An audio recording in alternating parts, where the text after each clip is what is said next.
Hey everybody, here we are at the quiet time. We're out in front of my house.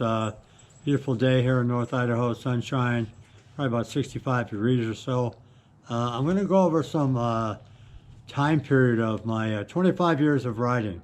At the end, I'm going to give you a summary of my 5 takeaways from those 25 years of riding.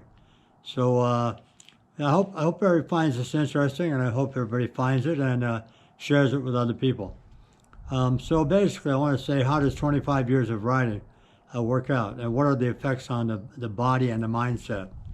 I broke my riding up into 5-year increments starting at age 50 and all those things. So at age 50, I was kind of new coming into riding. I transferred over from skiing. Unfortunately, I thought that skiing was going to help me with my riding. The two are quite different in the way the board works and how you work the gravity lines to start with. I also thought, because of my prior surfing experience, that was going to help me. I thought my flow riding experience, I thought that was going to help me. Sure, I could stand up. But in all of those sports didn't really help me because they were back foot orientated. So I'll just go over a couple of things. The hardest thing for me starting in boarding was the fact that it humiliated the hell out of me.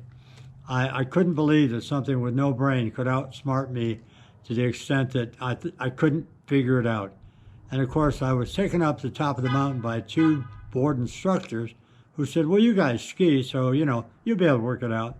3 hours later, I got to the bottom of the beginner run. So I was quite devastated. I was quite beat up. I was quite out of, I was actually angry as hell that I just could not take care of this tool, because I was able to do a lot of stuff, but this just didn't work.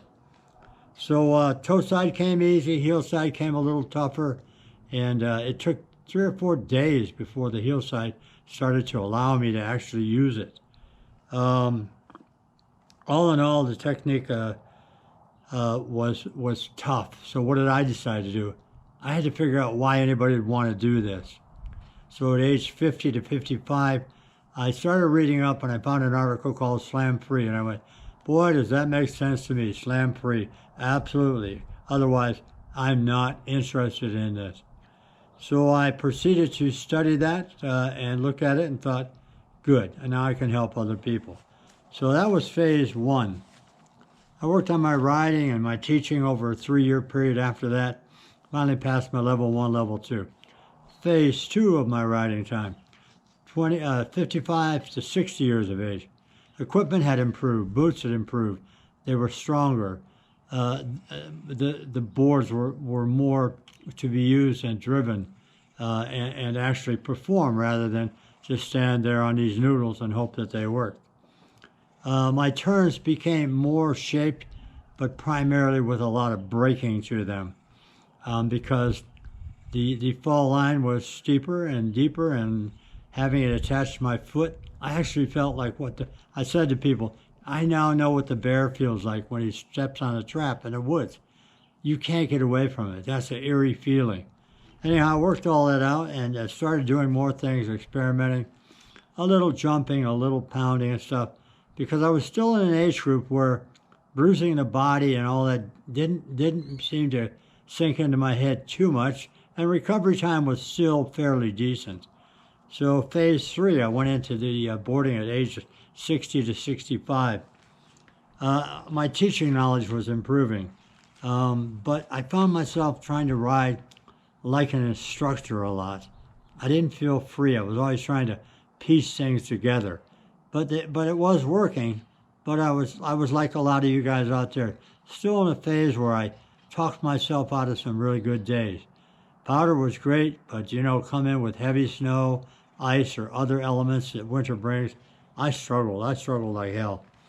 I finally passed my level 3 and stuff with no help from other people. And when I say no help, I had no trainers. I was self-taught all the way through this process. I did attend AASI events and stuff, but I often walked away going, what happened? What did I take away? I don't know. Confusing. So still self-teaching. You want to self-teach? Use videos. Look at them, analyze them. It'll help you. So I became more interested in now the ROM. The ROM? What the hell is that? Range of motion.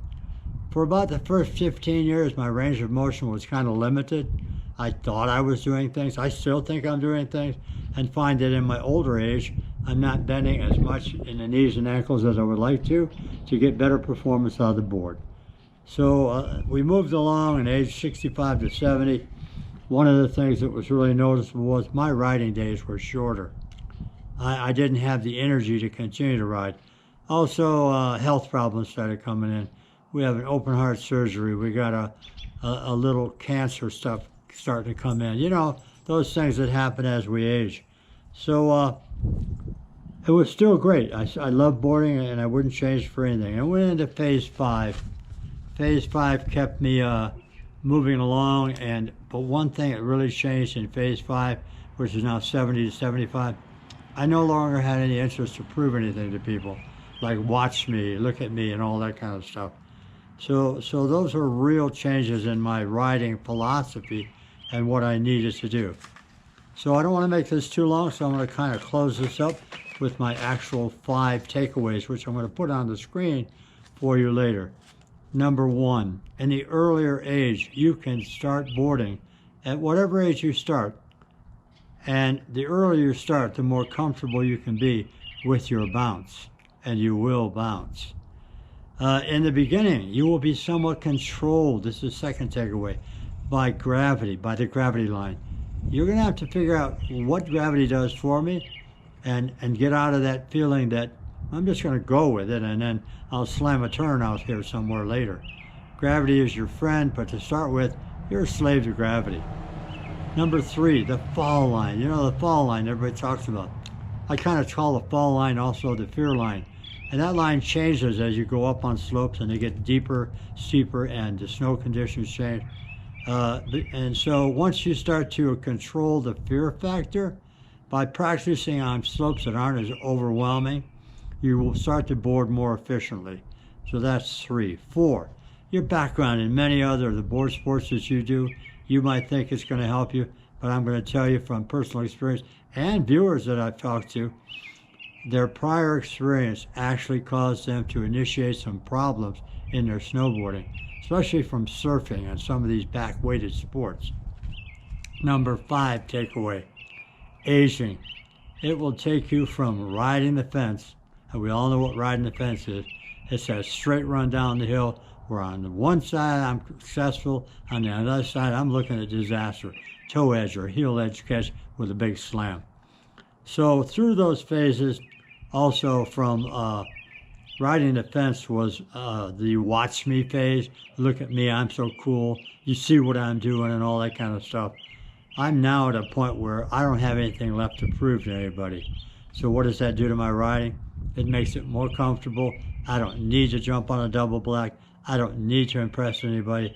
What I need to do is ride, love it, enjoy it in all conditions. I hope this is helpful to you guys. I hope you'll keep tuned in, and let's keep moving ahead with the program. Later.